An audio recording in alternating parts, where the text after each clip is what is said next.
It's a common theme. So when he does this, it's like, I pretty much knew it was going to go from there. He was going to... Well, actually, I didn't. Him training, Lance, or I'm just going to call him Titan, since I only know him by a superhero name. Him training Lance, or the way they went about it, I really didn't see coming. The Godfather reference. I honestly didn't expect that. So, he trains the guy, turns him to the next superhero, and what happens? He gets ready for the most epic clash of his existence, only to be stood up. And of course, I don't know why. It was like, I knew it was coming, but I didn't see it coming this way. Titan pretty much thought that being a superhero was a freaking joke because you get nothing for it. Initially. I mean, yeah, later on later on, in terms of superhero comic books, the characters will build like a monument or a museum, but before then, it's like, they just take you for granted. You're just a superhero in their eyes. What use are you? But usually the guy who comes to their aid whenever they ask, "Save me! Save me!" So, what does Megamind do to piss Titan off? Well, to put it metaphorically, he does what any good villain does. He becomes that uncomfortable dick who shoves itself so far up one's anus that you can't take it anymore.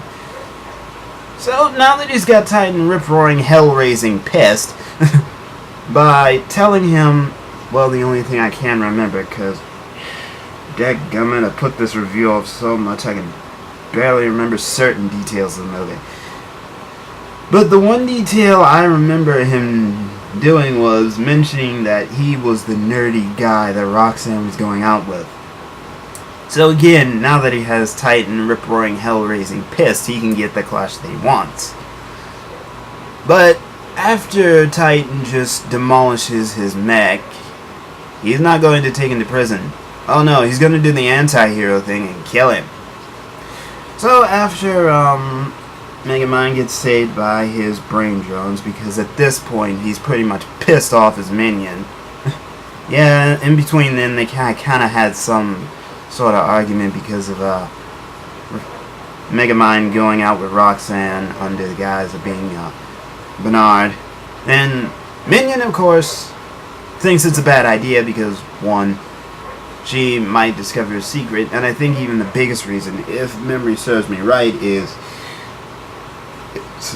Megamind slowly undergoing a metamorphosis of not wanting to be a villain anymore. And, of course, the whole scenario between Megamind and Roxanne was just beautiful, in my opinion. It was executed wonderfully. The character development was pretty nice, and how they slowly started to get romantically involved with each other, all under a lie, and it was just having me wait for that moment when it all came crashing down. And of course, when it did, rather than go, "Yep, saw that coming," as she was about to accidentally unveil his identity, it was like, I sat there doing what I normally do. No. Oh, dang nabbit. In comes the heartbreak. Dang it. It was going so well, too. Rather than going, ha! Ha! I knew that was gonna happen! I knew it! I freaking knew it, movie! I saw it coming a mile away! They had me by my balls, basically. That's how good this movie was. Had me by my balls. So, anyway, back to the moment of, basically, after Megamind loses to Titan and escapes, he gets assistance from Roxanne as they try to find out Metro Man's weakness. Because apparently copper doesn't work. So they try to unveil his true weakness when my mind gets blown. Again.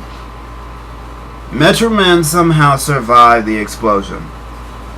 And it was so good of a twist, or the way they did it was so good, I'm not even going to tell you how it happened. If you hadn't seen the movie yet, please go see it. That is the only way you're going to learn. And from me, how Metro Man survived. But anyway, of course, we get the usual, I don't want to be a superhero anymore shtick. So, they tried to talk him out of it. And pretty much I sat there thinking, we all know what's going to happen. Come on, guys. Quit trying to play me for a fool. They're going to try and talk him out of it. He's going to tell them no. He's going to sit there, and he's going to change his mind and put on his tights again. We've seen this, okay? And, of course, they go back to Metro City. Megamind tries again to stop Titan. And then all of a sudden, Metro Man shows up. And it's like, see that? See? I knew it. Trying to pull a fast one on me, movie, but I knew it. I knew you were going to do this. And of course, Megamind gets knocked for a loop and knocked into a fountain, only to reveal that it's Minion. At which point my inner self is doing this.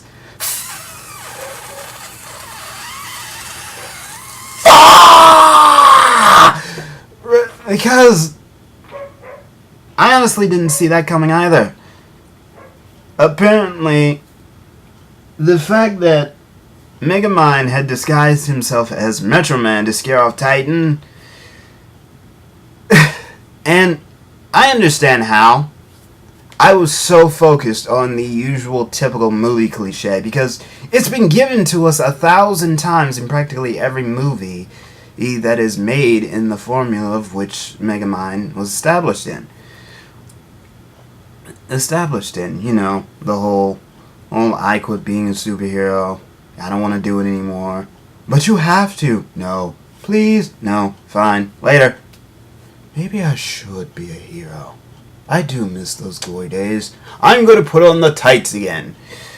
I mean, it's been given to us 1,000 times. So, for them to throw in this little twist that, to be honest, we should have seen coming. If you keep your mind open to all the possibilities, you can practically see a whole story play out right in front of you. But the thing is, I didn't do that. I was stuck on that one element. And that's how they got me throughout this entire movie.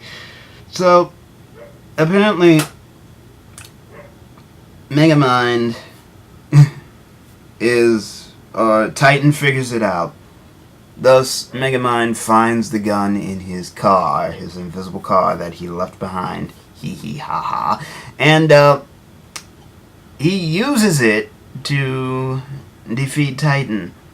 All ends well. He becomes the new hero of Metro City. And gets romantically involved with Roxanne. End of story. So, yeah. What do I rank this movie? Well, seeing as how the humor was kind of a hit and miss, and this was supposed to be a comedy for me, that's kind of like, 10 points off? But the story was great, the character development was beautiful, and the unpredictable elements just, blew me away. But oh hell, I'm just gonna give this an 8.9 to be done with it. But if you hadn't seen the movie, please go see it. If the humor doesn't get you, trust me, the other elements in the story will. And that's pretty much it for me. This is Demonic Rimshin signing out. Have a nice day.